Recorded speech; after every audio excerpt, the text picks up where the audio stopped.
Welcome to another edition of Currently in Quincy. I'm Joe Catalano. On today's program, we will chat with Susan McKelvey.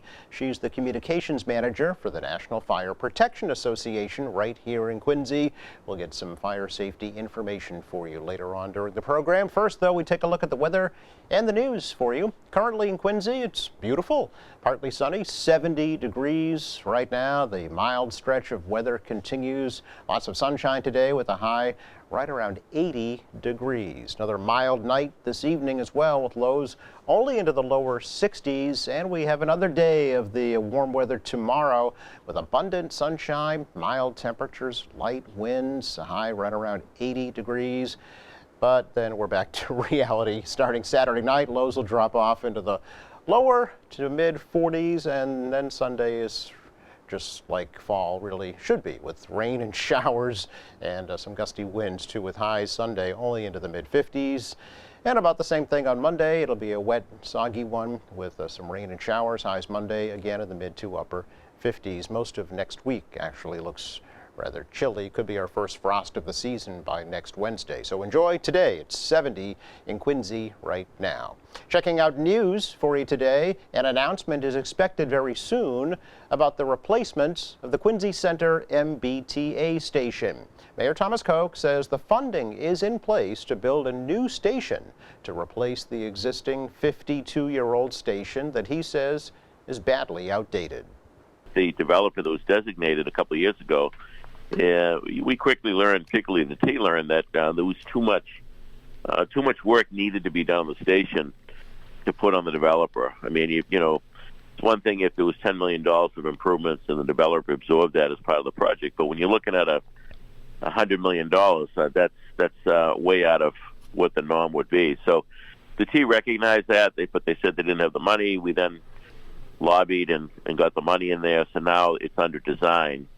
And part of that will be to move the busway from the Hancock Street side to the Bergen side, literally rebuild the station, new busways, get everything out of the weather, and just make the place far more efficient and cleaner and prettier, I certainly would hope, because that shouldn't take much than what's there today.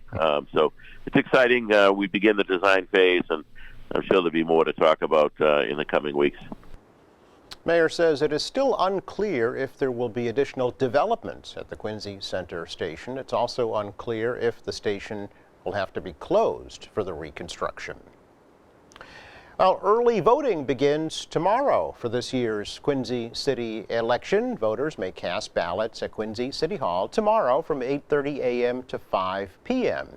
Tomorrow is also the last day to register to vote in the November 7th election. Early voting will also take place next Monday through Friday from 8:30 to 4:30 at Quincy City Hall. And of course, the polls will be open for in-person voting on November 7th from 7 a.m. to 8 p.m. Quincy City Clerk Nicole Crispo is hoping for a good turnout. This has been my toughest prediction to make to date, because this is our first municipal election that we're using early voting and vote by mail. So it's tough. But what we've seen in the past is that even with all of these other options, the turnout at the end doesn't seem to change very much. So I predicted 35%. I'm going to stay with it. But so that you know already, we've already had over 1,200 people request ballots by mail. And we, the request by mail for a ballot by mail is up so much. And then 160 absentee ballots, which is very low considering we used to have about 560. So, you know, it's very hard to tell. I guess after we get one municipal election under our belt, we'll be able to see if this brings more people out to vote, or if it's just that convenience that seems to be the trend. There are contested races this year for mayor. The wards 2, 4, and 6 city council seats and 3 school committee seats. The new Rick DeCristofaro Early Learning Center here in Quincy is preparing to accept its first students early next year. City and state officials and Congressman Stephen Lynch all gathered for the official ribbon-cutting ceremony and open house at the new facility on Old Colony Avenue last Sunday. Former Quincy School Superintendent and the current president of Quincy College, Dr. Rick DeCristofaro, said he was excited and honored in having the center named in his honor. The design of this child-centered school is state-of-the-art in all aspects of education, as well as state of the heart, as it is built with the well-being of every child fortunate to attend this center. Here, parents and families will be provided a pathway of participation, of trust, of confidence, of optimism, of openness, and significant opportunity to partner in their child's personalized education. So today, as we celebrate such significant meaning, we are so very confident that within these 4 walls of brick and mortar, the activities of cherished students and staff will be defined by accomplishments and achievement, joy and love, and of course, a consistent presence of the 3 most important ingredients within this state-of-the-heart school. The first ingredient will be kindness. The second important ingredient will be kindness. And the third most important ingredient within this awesome place of learning will be thank you so much. So the center will provide specialized education for up to 350 students with autism and learning disorders in grades K through 8 year-round.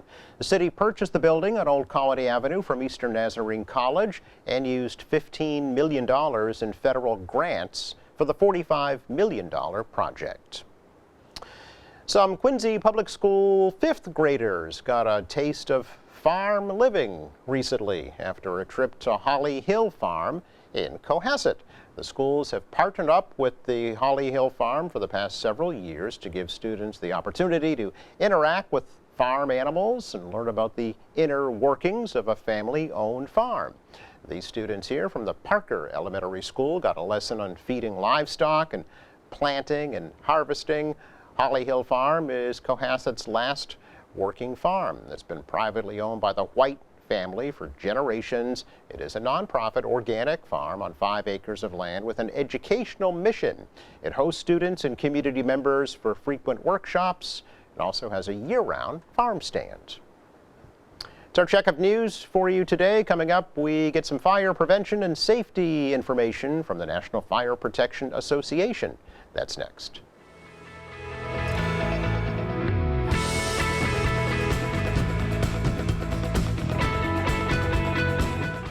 Welcome back. I know heating is probably the last thing on your mind today and tomorrow with the temperature going to be 80 degrees, but in a week from now, you'll be thinking about it for sure, and the folks at the National Fire Protection Association certainly want to make sure you do that and everything else in your home safely this upcoming heating season. So Communications Manager Susan McKelvey has graciously volunteered to come on over and tell us all about that. Great to see you, Susan. Thanks so much for having me. Pleasure. We've been happy to feature the NFPA here in this program for many years now. Yeah. Based right over in Battery March Park in West Quincy, right? Yeah. Yes, we are neighbors. Yeah. Tell us a little bit, if you can, first about what the NFPA is, what it does, and and how folks can benefit from it. Sure. So NFPA is a nonprofit self-funded organization that has been around for more than 125 years. And we work to protect people and property essentially through the development of more than 300 technical codes and standards and through public education outreach. Literally, you are the gold standard for fire prevention and safety. Fire departments all across the country, maybe the world? We are a global organization, yes. So countries around the globe use our codes and standards. Yes. Yes, so, and our information as well. Right. So when say locally here in Quincy, a fire prevention officer from the fire department goes out to inspect, a home or a commercial building. They're using the codes that the NFPA has developed to make sure that they adhere to those standards. Possibly. So there are other organizations that do develop codes and standards, so it's not necessarily NFPA codes and standards, but yes, a lot of jurisdictions on a local level or a statewide level or regional level will use our codes, or even on a federal level, our codes and standards, but not it's not always the case. Okay. Yeah. But it's probably one of the go-to ones, I'm sure. Yes. For 125 Absolutely, years. yeah. Yes. Yeah. But you also do public outreach, like we just saw with Dan Doofus. That's right. and So, educational. our largest public awareness campaign of the year is Fire Prevention Week, which just happened earlier this month. Right.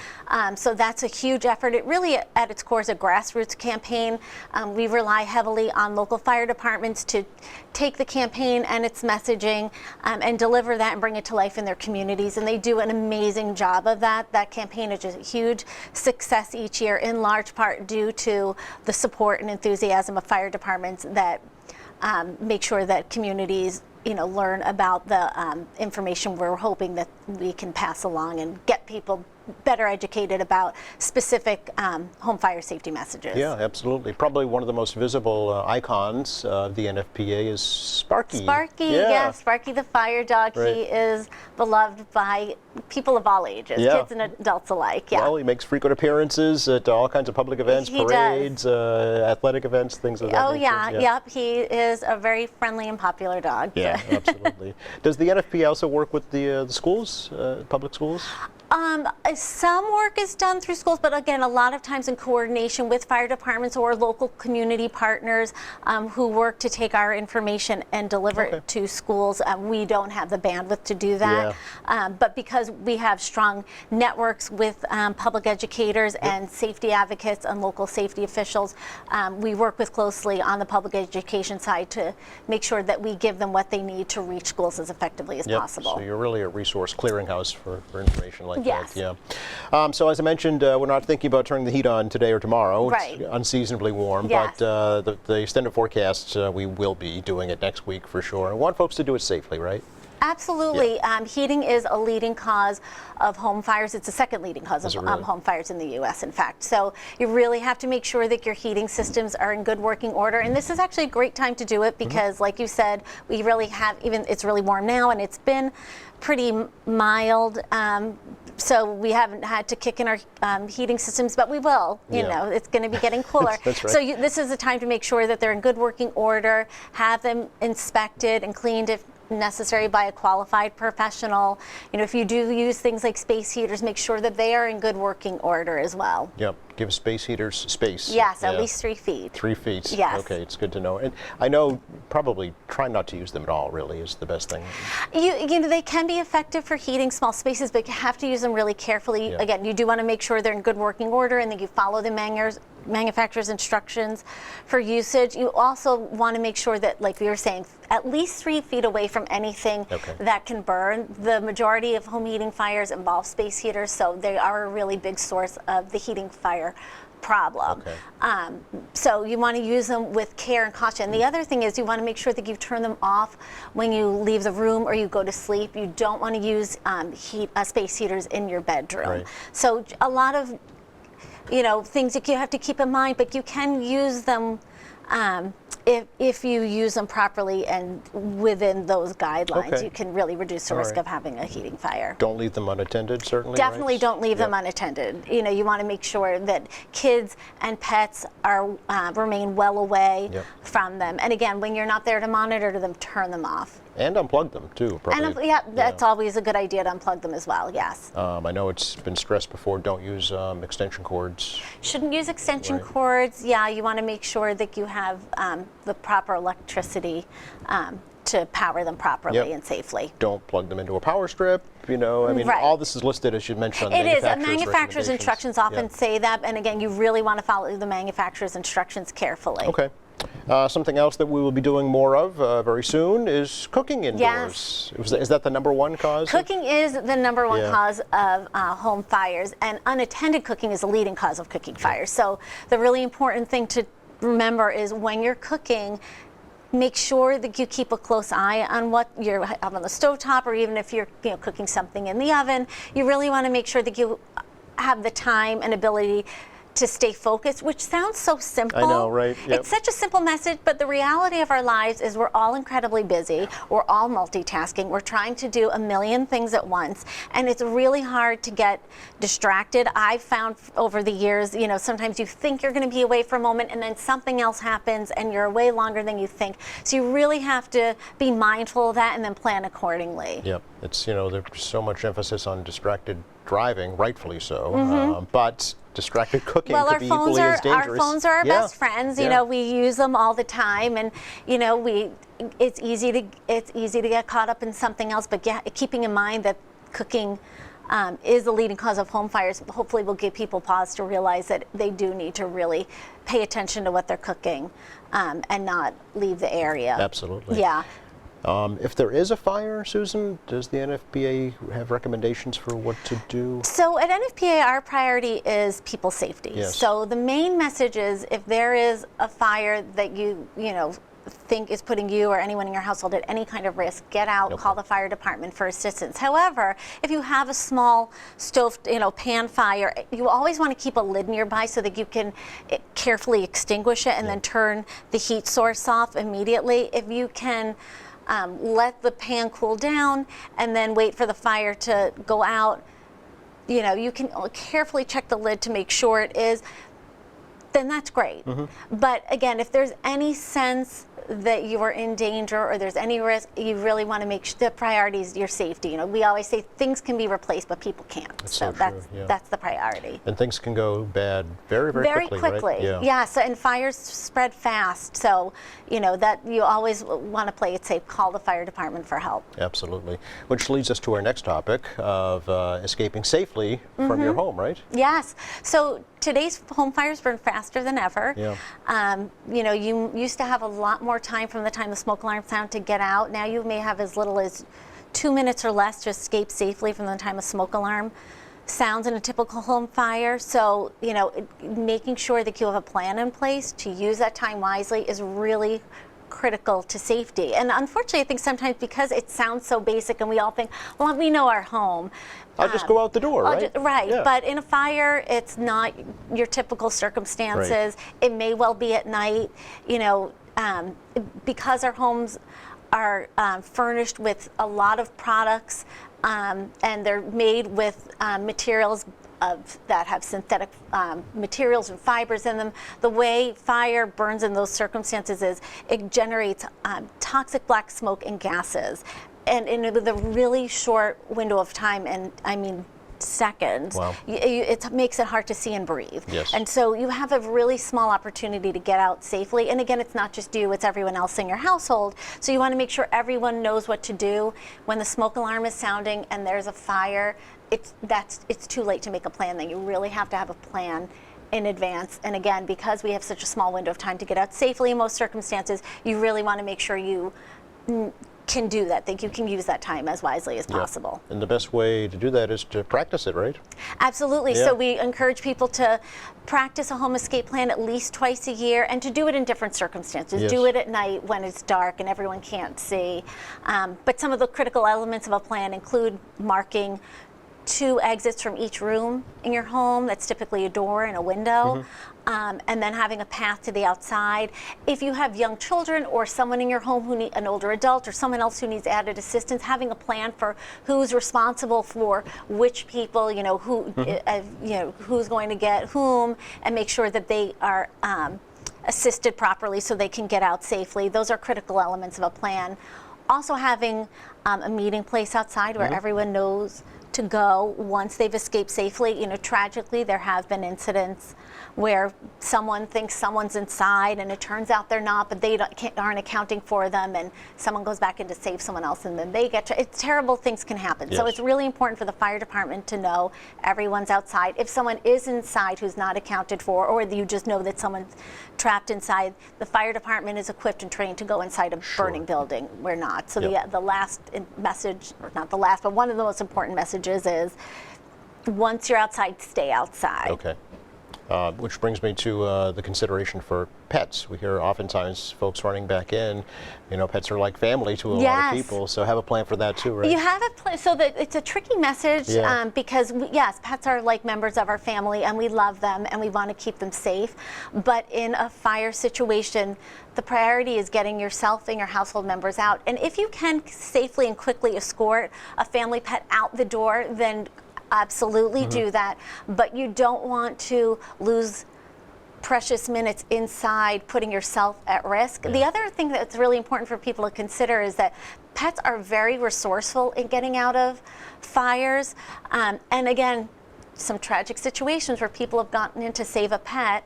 The pet turns out the pet was outside, Right. and then they don't get out. Right. So you have to have some faith. Your pet will do its best. And then also, again, if you have a pet inside, just like if you knew that there was a person in your home, if there's a pet that you think is inside, tell the fire department when they arrive, and they can see what they can do. Oh yeah, we've heard many instances of firefighters rescuing pets. Absolutely. Absolutely. Yeah. Absolutely. And as you say, they are equipped to do that, right? They have the gear. They have the gear, breathing they have the apparatus. training, Yeah. we don't. Right, exactly. Can we talk a little bit about alarms? You mentioned Yes. smoke alarms. There's so many different varieties now and choices. What does the NFP recommend when it comes to alarms in your homes? So, there are two basic types of smoke alarms. So the best protection of all is to have a combination alarm that has photoelectric and ionization detection. A lot of smoke alarms do. Either will protect you adequately, but it's great to have what's called a combination alarm. And you want to make sure that you have at least one smoke alarm on every level of your home, in each bedroom and near all sleeping areas. So a lot of people don't know that you really need to have a smoke alarm in each bedroom. And then for the best protection of all, they should be interconnected, whether it's wireless or hardwired alarms, because that means when one alarm sounds, they all do. So Okay. particularly at night, if you're sleeping, let's say you're on your second floor and there was a fire on your first floor or your basement even, when that alarm sounds, the alarm on the second floor sounds too. So it gives you the most amount of time Yes. to get out safely. That said, smoke alarms are designed to alert people in time to get out safely, giving you adequate protection regardless of the types that you have. Okay, all right. Is it new, that recommendation, to have them actually in bedrooms? It isn't, but it's a lesser known requirement. yeah. It's in NFPA's NFPA 72, our fire alarm Your standard. codes? Yes. Okay, interesting. And does the NFP recommend any one particular type of alarm over another? Again, just the combination Okay. is great because you have both types of detection Okay. in one unit. Okay. The other thing for people Yeah. to remember is that smoke alarms don't last forever. Ah, yes, yes. Go ahead, talk about that if you could. Yeah, so smoke alarms last up to 10 years, Okay, but I mean sometimes they don't last quite as long. But even if it does, you really want to make sure you know when it's time to replace the alarm. So if you look on the back of the alarm, there's a date of manufacture, Yes. and you want to make sure that you replace the alarm within 10 years of that date. okay. I think people are confused by that sometimes. They look at that date and they say, oh, is that when it expires, or is that when it was made? No, that shows the date of manufacture, Okay. so it's 10 years from that From date. that date? Yes. Okay, so if I have one that's manufactured in 2023, it's by 2033. Exactly. And replaced. again, Okay. sometimes they need to be replaced sooner than that. And, Okay. you usually hear that chirping sound. Yes. Okay. And if you replace the batteries and you clean it out and it's still chirping, that's a sign that it's just not working Okay, properly they should be anymore. tested too, right? You should test You them? should test your smoke alarms Yeah. once a month, yep, just to make sure that they are in good working order. Okay. Yeah. How about carbon monoxide detectors, Susan? Those as well are Yeah. incredibly important.